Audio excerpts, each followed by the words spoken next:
السلام علیکم ناظرین گرامی، حال ہی میں دریائے فرات کے پانی کے نیچے فرات کی تہ میں ایک ایسی حیرت انگیز دریافت ہوئی ہے جس نے ماہرین کو چکرا کے رکھ دیا ہے۔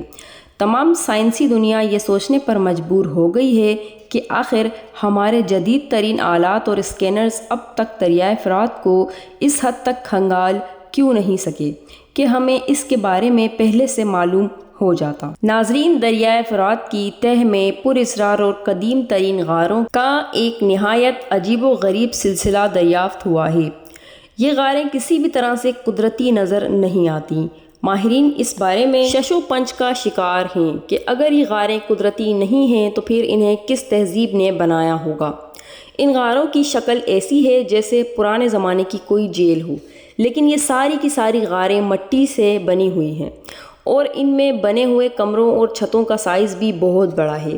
ان غاروں کے سلسلے کو لے کر سائنسی دنیا کے ساتھ ساتھ پوری دنیا میں بحث چھڑ چکی ہے کہ آخر ان غاروں کا مقصد کیا ہے۔ اس سلسلے میں نہایت بھیانک انکشافات بھی ہو رہے ہیں جن کے بارے میں ابھی ہم بات کرتے ہیں۔ ناظرین گرامی، نبی کریم صلی اللہ علیہ وآلہ وسلم کی احادیث کے مطابق دریائے فرات بہت جلد سوکھ جائے گا اور وہاں پر ایک سونے کا پہاڑ ظاہر ہو جائے گا۔ تو کیا وہ وقت قریب آن پہنچا ہے اور اس سونے کے پہاڑ کے نشانات ظاہر ہونا شروع ہو گئے ہیں؟ کیونکہ جیسا کہ ہم سبھی جانتے ہیں کہ دریائے فرات بہت تیزی کے ساتھ خشک ہو رہا ہے۔ تو چلیے جانتے ہیں کہ اس دریائے فرات کے بارے میں آج کل جو عجیب و غریب خبر سامنے آ رہی ہے وہ کیا ہے۔ تو ناظرین، پچھلے کچھ عرصے سے دریائے فرات بڑی تیزی سے خشک ہو رہا ہے اور اب تک دریائے فرات کے اصل حجم کا تقریباً 30 سے 40% حصہ خشک ہو چکا ہے۔ حالیہ سالوں میں اس دریا کے خشک ہونے کی رفتار پہلے سے کئی گنا زیادہ بڑھ چکی ہے اور ماہرین کی جانب سے یہ خدشہ بھی ظاہر کیا جا رہا ہے کہ 2050 تک دریائے فرات مکمل طور پر خشک ہو جائے گا۔ البتہ ماہرین کو ابھی تک یہ بات سمجھ نہیں آئی ہے کہ دریائے فرات کا یہ پانی دراصل جا کہاں رہا ہے، جس کی وجہ سے دریائے فرات دن بدن خشک ہوتا جا رہا ہے۔ دریائے فرات کی تہوں میں ملنے والی ان عجیب و غریب غاروں نے ماہرین کو یہ سوچنے پر مجبور کر دیا ہے کہ شاید کہیں ایسا کوئی خفیہ راستہ ضرور ہے جو دریائے فرات کے پانی کو آہستہ آہستہ اپنی طرف کھینچ رہا ہے اور دریائے فرات خشک ہوتا چلا جا رہا ہے۔ دریائے فرات کے اس پانی پر عراق اور شام کی ایک بہت بڑی آبادی مکمل طور پر انحصار کرتی ہے۔ دوسری جانب ماہرین کو پانی کے غائب ہونے کے ساتھ کچھ ایسے انکشافات بھی مل رہے ہیں جو پوری دنیا میں جنگ بھڑکا سکتے ہیں۔ ناظرین، قدیم اسرائیلی روایات میں ایک ایسے بادشاہ کا ذکر ملتا ہے جس کا نام ڈگل موش تھا اور جس کا قد و قامت بہت اونچا تھا۔ غاروں کے سائز دیکھ کر یہ اندازہ لگایا جا رہا ہے کہ یہ غاریں اسی بادشاہ کے دور میں بنائی گئی ہوں گی۔ اس بادشاہ کا دور حضرت عیسیٰ علیہ السلام سے بھی 4-5 ہزار سال پہلے کا دور تھا۔ اس لیے ماہرین کو یہ تسلیم کرنے میں بے حد تکلیف پیش آ رہی ہے کہ آخر اس قدر پرانی تہذیب اس قدر ایڈوانس کیسے ہو سکتی ہے۔ ان غاروں میں جگہ جگہ پر عجیب عجیب نشانیاں اور علامات دیواروں پر تحریر کی گئی ہیں۔ ماہرین نے ایسی زبان آج سے پہلے کبھی نہیں دیکھی۔ دوسری جانب ان غاروں کا وہ سلسلہ جو دریائے فرات کی تہ کے بالکل نیچے تک چلا جاتا ہے، وہاں پر ایک بہت بڑا حصہ ایسا ہے جہاں پر غاریں نہیں بنی ہوئیں اور غاروں کے اس حصے کے ارد گرد اور آس پاس گھوم جاتی ہیں۔ ماہرین نے ہر طرح سے کوشش کر لی ہے کہ کسی طرح اس بڑے حصے کو اسکینرز کی مدد سے کھنگالا جا سکے کہ آخر اس کے اندر کیا ہے، لیکن اب تک انہیں کامیابی حاصل نہیں ہو سکی۔ جدید ترین آلات اور اسکینرز کے مطابق وہ عام زمین اور مٹی سے بنا ہوا ہے۔ وہ اس حصے کو کھول بھی نہیں سکتے کیونکہ اوپر بہنے والا دریا اس حصے کو کھودنے کی وجہ سے نیچے غاروں میں داخل ہو جائے گا اور ان تمام غاروں کے سلسلے کو تباہ و برباد کر دے گا۔ ماہرین کے لیے اس وقت بڑی پریشانی کا ماحول تھا کہ جب کسی شخص نے ان کی توجہ نبی کریم صلی اللہ علیہ وآلہ وسلم کی پیش گوئی کی جانب مبذول کروائی۔ ماہرین یہ سوچنے پر مجبور ہو گئے کہ کہیں اس بہت بڑے حصے میں جس کے گرد یہ تمام غاریں گھوم رہی ہیں کوئی بڑا سونے کا پہاڑ یا مدفن خزانہ تو نہیں ہے۔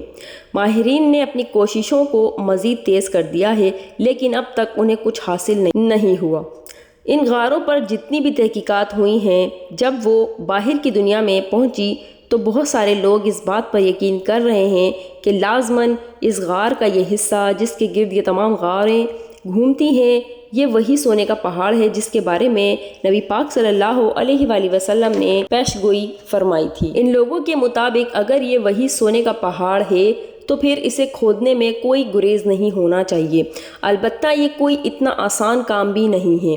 اگر غاروں کے اس حصے کو ڈائنامیٹ لگا کر تباہ کر دیا جائے تب بھی وہ سونے کا پہاڑ انہی غاروں میں گھومتا ہوا نہ جانے کہاں گم ہو جائے گا، اور اگر اسے آرام سے کھودا جائے تو اوپر بہتا دریائے فرات کا کروڑوں ٹن پانی پوری طاقت کے ساتھ اس میں بہہ کر داخل ہو جائے گا اور نیچے موجود پوری ریسرچ ٹیم کو بھی تباہ و برباد کر دے گا۔ اس لیے تمام لوگوں کی مجبوری ہے کہ وہ دریائے فرات کے خشک ہونے کا انتظار کریں، یا کم از کم اس حصے تک خشک ہونے کا انتظار کر لیں جس حصے کے بارے میں لوگوں کو خدشہ ہے کہ وہاں کوئی نہ کوئی خزانہ دفن ہے۔